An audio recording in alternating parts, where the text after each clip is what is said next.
The highway was empty. Midnight was closing in when Anna drove out of the city. It was summer, but the night didn't feel warm. The darkness carried a hollow chill, as if all life had drained somewhere beyond the horizon. She was alone in the car. The radio whispered an old ballad, and her headlights carved fragile tunnels of light through the endless black. Then she saw him. A lone figure standing by the roadside. A man, tall, wearing a long coat, though the air was heavy and warm. He raised his hand like a hitchhiker. Anna slowed down. She knew stopping on a deserted road was a bad idea. Every instinct told her to drive past. And yet, something inside, loneliness, fatigue, or just the need to hear another human voice, made her press the brakes. The car rolled to a stop. "Where are you headed?" she asked, lowering her window just an inch. The man smiled. Too calm, too certain. "Wherever you're going," he said softly. Before she could change her mind, he opened the door and slid into the seat beside her. The door shut with a heavy click. He introduced himself as Michael.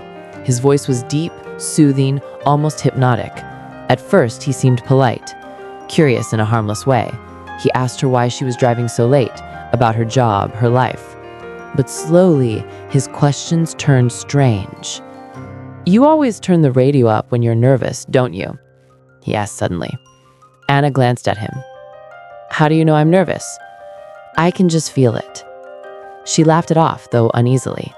Then, a few miles later, he said, "Anna, right? That's your name?" Her hands tightened on the steering wheel. I never told you my name." "You must have. You did," he said with a shrug. But she knew she hadn't. The unease. The farther they drove, the more personal his remarks became. "You've always feared the dark, though you hide it well. Since childhood. Isn't that true?" "How do you know that?" "You still keep a little nightlight on in your apartment. Orange. Dim." Anna's breath caught in her throat. He couldn't know that. Nobody could. Maybe he was guessing, but the guesses became sharper, impossibly accurate. Her favorite tea, her first teacher's surname, her secret dream of leaving everything behind and moving by the sea. You've been following me." Michael smiled gently.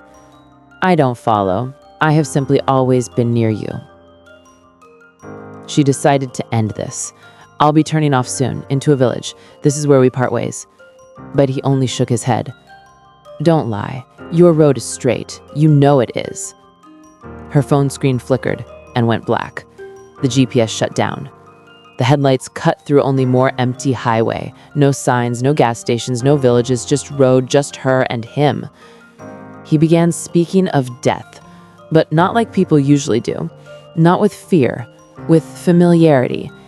You think about it often, don't you? Late at night, sitting in your kitchen, staring at the window with a cup of tea, you imagine how easy it would be to close your eyes, to not wake up. Anna's hands trembled on the wheel. No one knew about those thoughts. No one. "Who are you?" she demanded. He turned to her. In the beams of the headlights, his face looked too smooth, too ageless. "I am your passenger. You invited me when you thought you didn't want to drive alone." She slammed the brakes. The car skidded to a stop. "Get out, now." He leaned closer. His eyes were bottomless black. "I'm already here, Anna. I've always been here. I only waited until you let me inside." At that instant, a massive truck roared past them, flooding the car with white light. For a split second, the cabin was fully illuminated, and the passenger seat was empty. Anna sat alone, her chest heaving, fingers shaking on the steering wheel. The engine still hummed. The road stretched endlessly ahead. She let out a strained laugh, almost a sob. "Just exhaustion, just my mind playing tricks." She turned the radio up, pressed the gas, and drove on. But deep inside, she knew. He hadn't left.